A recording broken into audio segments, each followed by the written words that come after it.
Okay, so a Philadelphia Eagles legend just retired. Meanwhile, Howie Roseman made the perfect signing to the young defensive line rotation. So much to break down, including a player everybody's forgetting about. Plus, how much did the Lane Johnson extension save? Also, why is this former Cowboys corner trying to diss Cooper DeJean? All that and more. Let's get into it. What is going on, everybody? I go by Philly Mike, and this is the Philly Talk Podcast. If that Brandon Graham retirement speech had you in your feelings, hit the like button, subscribe to the channel, and turn on that notification bell so you don't miss the videos. So just a little over an hour ago, it became official. Brandon Graham, the longest tenured Eagle, is retiring from the NFL. 15 seasons in, 206 games played, 76 and a half sacks with 153 quarterback hits, 126 tackles for loss, 487 tackles with 359 of them being solo tackles, 22 forced fumbles, 7 fumble recoveries, a touchdown, 11 passes defended, 1 time to the Pro Bowl, 1 time second team All-Pro, but most importantly, 2-time Super Bowl champion with the Eagles. And let's not forget the Tom Brady strip sack to secure the first one. Then he plays in the last Super Bowl pretty much with an injured arm, hurts it during the game, and stays in. Brandon Graham gave the city of Philadelphia everything after a lot of people labeled him a bust in the first 2 or 3 years. I just want to say from the bottom of my heart, BG, you are one of my favorite Eagles of all time, and I wish you the best. Go Birds. To Philadelphia, we didn't start so tight, as you know. You made me work for this, and I appreciate you for that. Through the struggles, the injuries, and the moment where I had to prove myself over and over again, you never let me get comfortable. You held me accountable. You kept that chip on my shoulder. You pushed me to be better, and when the time came, we celebrated together 2 times. This city is built on hard work, resilience, and unmatched passion. And you bring the same energy to every game, every moment, every season. Your loyalty, your fire, and your unwavering support mean everything to me and this organization. Philly doesn't just support its team, it lives for them. And I see it, and I feel it, and I appreciate every single one of you. Thank you for being the heartbeat of this city. This game has changed my life, but more importantly, this city has changed my life. It has given me a purpose far beyond football. It has shown me what it means to be a leader, to be a friend, to be a man of faith, and have integrity. While my time on the field is coming to an end, my love for this team and city will never fade. Philadelphia and everybody, from the bottom of my heart, I just want to thank y'all. EAGLES, Eagles. Fly, Eagles, fly. My last one. BG out, baby. And if you didn't watch the presser in which he retired, you better go do it after this video. Moving on to something we talked about yesterday in the live stream, Jeremy Fowler tweeted, source, pass rusher Azeez Ojulari is signing with the Eagles on a 1-year deal worth $4 million. Ojulari had 6 sacks last year and stays in the NFC East with the Super Bowl champion. Now, some people are looking at them 6 sacks and saying, is this the big savior y'all talking about? Well, we're talking about 6 sacks on only 188 snaps. And in his NFL career, which is 4 years, he's played a total of 46 games, but had 107 pressures and 22 sacks. But now he's competing and or in the rotation with a bunch of young dogs in Nolan Smith, Jalix Hunt, Joshua Uche, who we signed a week before. And we can't leave out the possibility of the Eagles still drafting an edge early in this draft. Also, we brought back edge rusher / linebacker Patrick Johnson. And we can't forget about Bryce Huff, although we do want to forget about him. And he has been mentioned in trade talks. We'll get into that later in the video. So with already having Nolan Smith and Jalix Hunt, who I think the Eagles really do believe in, you add two other young guys to this pass rush rotation that has high upside. And trust me, we haven't seen the best from the former Georgia Bulldog, second round pick to the Giants, who's now a Philadelphia Eagle, Azeez Ojulari. He'll be turning 25 in June, and the reason he didn't get to play more snaps with the New York Giants is simply because they got a first round pick in Kevon Thibodeau, and they did make Brian Burns one of the highest paid pass rushers the offseason they signed him. So Ojulari was sitting behind two really good edge rushers that the Giants invested in via the draft with a first round pick and a lot of money in the offseason. With the Eagles, all the edge rushers are young. He will have room to grow, room to compete. Who knows? Could he start over Jalix Hunt? Maybe. Will Fangio keep the rotation pretty similar? Maybe. This is what we have all training camp to look at. I think it's going to be a real nice competition for the four young pass rushers. And although I'm rooting for Nolan Smith and Jalix Hunt as they are Super Bowl champions, I just want to have the best D-line we possibly can, and I believe in Vic Fangio. Listen to this breakdown of Azeez Ojulari, first the pass and the run from the Giants a couple years ago. And we'll see Ojulari going after the football is going to be a theme throughout this set of plays. Here, Sean, and this is how Wink Martindale uses his guys in different ways. This time, he's going to get him up against a guard against the Eagles. Yeah, so Ojulari normally would be rushing against Lane Johnson, but right here, he's going to take a little inside move against a guard. And anytime you can get an outside rusher on an interior offensive lineman, you're creating mismatches because Ojulari is used to working in space. So a little bit of a different quickness. Guards are used to the behemoths inside, and you can see he does a great job with the hands right here. All right, right now, both his hands are inside. You can't see his elbows. You could see the offensive lineman's hands. Ojulari's got his hands inside, and now he's controlling the block. And he does a little push-pull, right? So he kind of pushes the guard and makes him think that it's bull rush, and then he's able to swim through it. And you can see right there's the push-pull, and he kind of pulls the offensive lineman through right here with that right hand. You pull him through. That right hand is pulling on the jersey to get him to turn his shoulders so that he can run through and create another sack right there. And there you can see him teaming up with Kevon Thibodeau for a big sack against the Birds, which I know Giants fans love to see.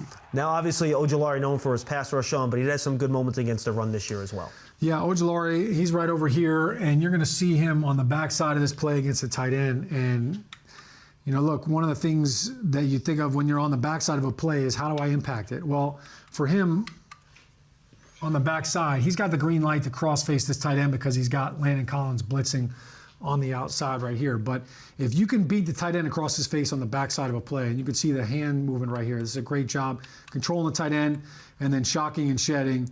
And Ojulari right there does a great job penetrating, beating that tight end on the backside.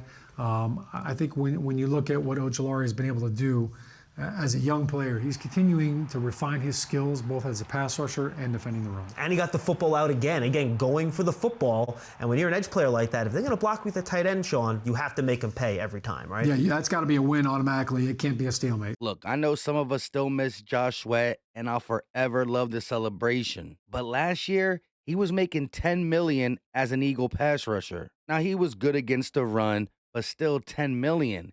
Now with the Cardinals, he's making $19 million. But the Eagles knew they still had to replace him. So by replacing him with these two young edges, which are both low risk, high reward, and when you combine their salary for the upcoming season, it equals less than $6 million. So way cheaper than the $19 million Josh Sweat got from the Cardinals, but even cheaper than what he was playing for in the 2024 deal. Howie Roseman knows how to turn over and or retool this roster in the best way. As for Josh Uche's opening press conference, he has some good things to say, like the fact that there was a lot of teams that wanted him, but he chose the Eagles simply because he thinks his skill set fits best and he would love to play with Fangio. He also talked about his 11.5 sack season, and he said, when the opportunity is given to me, he's made the most of it. You can go back and look at the production. Lastly, one of the things I love is he acknowledged the play at D-tackle, including Jalen Carter.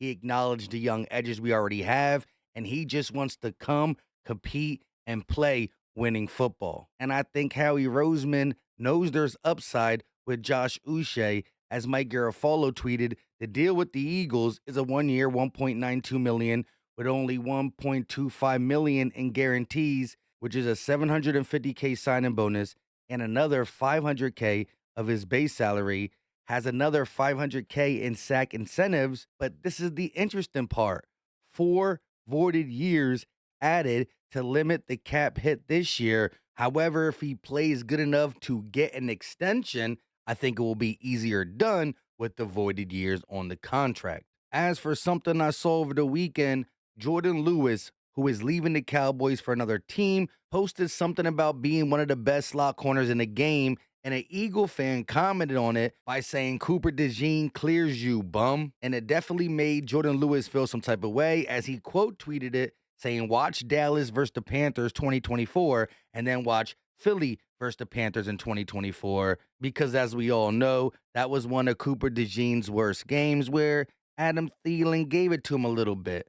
Who cares though? It's one game. Cooper DeJean was the best slot corner in the game and had some of the highest graded metrics when you look at individual cover grade out of all the cornerbacks, not just the slot corners. Jay Lewis, take your 3-year, $30 million deal by the Jaguars and have fun, right? You are not close to Cooper DeJean. If he was on the open market, he would have got a lot more than that.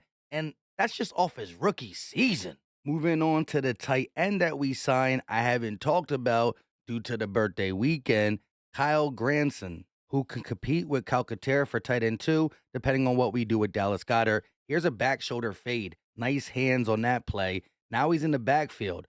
The Jags are going to forget about him here as he turns upfield with nice speed and route running ability, but the Colts used him in a multitude of ways. Here, man coverage, quick slant. They're going to utilize his speed and yards after the catch. Again, I think given the opportunity, he can do a lot of things for the Eagles.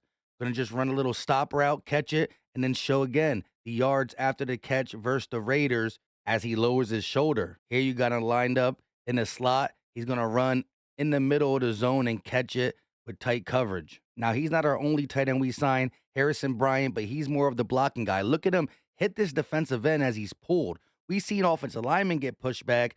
Harrison Bryant could help out in blocking. But again, we don't know where these tight ends are going to rank until we figure out what happens with Dallas Goedert, who, if traded, could be replaced by one of them or somebody still in this draft. Jordan Schultz reported over the weekend the Eagles have been open to trade talks involving tight end Dallas Goedert and Bryce Huff. Goedert is on his final year of his deal, while Huff, one of last year's big free agent signings, has seen limited playing time due to Philly's deep rotation. Again, when you look at the numbers, we would only save about $900,000 trading Dallas Goedert, but take on like $10 million dead cap. So there's no real reason to trade him unless somebody gives us a good offer and or we're going to draft a guy, or we just want to get Dallas somewhere where he can get paid because we know we're not going to pay him. As for Huff, he didn't get limited because of our deep rotation. Yeah, we had a lot of good players, but he was just bad. Now again, teams that were in on Bryce Huff when we were in on him coming off the New York Jets double-digit sack season, if they still envision that he could be that type of player with the right personnel, the right situation, then we could find a trade partner. As Eagle fans view him could be different from how the Falcons or another team view him based on their philosophy. We just got to get him off the books. However, this guy, I can't wait to see what he brings to the Eagles in 2025. Thomas R. Peterson tweeted, "Friendly reminder, Moro Ojomo leads the Eagles with an 18.2% pass rush win rate. He was second behind only Chris Jones." As you can see from these clips, not every play is a sack, not every play is a pressure, but look at some of the double team he gets. Look at how he wins when it's one-on-one. Again, sometimes you don't need to get the sack. The pressure will be granted to you, or you just make an untimely throw, and it causes the defense to get a 3 and out. Again, some of these passes are quick. Some of these look like holds, but Ojomo has been applying pressure. He played 388 snaps during the 2024 season, the same amount as Jordan Davis. Now, between Jordan Davis and Ojomo, you're going to have to account for 501 snaps, which was second for the Eagles at D tackle behind the almost 900 from Jalen Carter. But Ojomo, who looks to be the second best pass rusher we got on the roster, can stop the run too. He's a little undersized according to Fangio, but you can tell he likes him. This is a 6th-round pick that's been molded behind Jalen Carter, Milton Williams, with the tutelage of Fangio and a guy like Clint Hurt. But the plays go on and on. Again, he's winning his reps, and that will translate to sacks, to pressures. You heard BG, who retired today, talk about sometimes where they don't have many sacks, and he said, the work is being put in. Don't worry. They will eventually come. And when they come in bunches. So again, Ojomo is going to be a guy for all Eagle fans to look forward to seeing. And again, I'm not saying we're not going to miss Milton Williams. I'm not saying he's better than Milton Williams. But I do see the same signs of Ojomo in his early years as we saw from Milton Williams. Each year, Milton Williams got better. Each year, the Eagles allowed Milton Williams more playing time. But Ojomo, for a 6th-round pick, is doing very good stuff, which goes overlooked on the 2024 season just because of what Jalen Carter, Milton Williams has done, and even the emergence of a Jalix Hunt, a Nolan Smith. But Ojomo is a dog. Now, as I said, Jordan Davis also had 388 snaps, and he's going to have to step up, and I do see his role continue to increase. He's getting in better shape, but I just wanted to point out how good Ojomo's season went because it did go overlooked. Lastly, Lane Johnson, who we talked about yesterday at the end of the live stream, the Eagles did extend him, giving him more guaranteed money, which will save the Eagles about $4 million in cap space this year and next year, and it also keeps him on the books for 3 more years, the 2025 season, 2026 season, the 2027 season. So he'll be done playing football, or at least done with his contract at 37. But who's to say Lane don't have more in the tank? We just saw BG retire. Lane Johnson paved the lane. Like BG, gets better as he gets older. So I'm looking forward to the money we save, what we do with it, and Lane Johnson on the team longer. With all that being said, leave your thoughts in the comment section. I absolutely love hearing from you. Like, subscribe, turn on the notification bell so you know when we go live or drop videos. Muscle up if you got anything to say. We still Philly strong and Super Bowl champions. But man, BG, much love and respect. Until next time, you know what time it is. We out.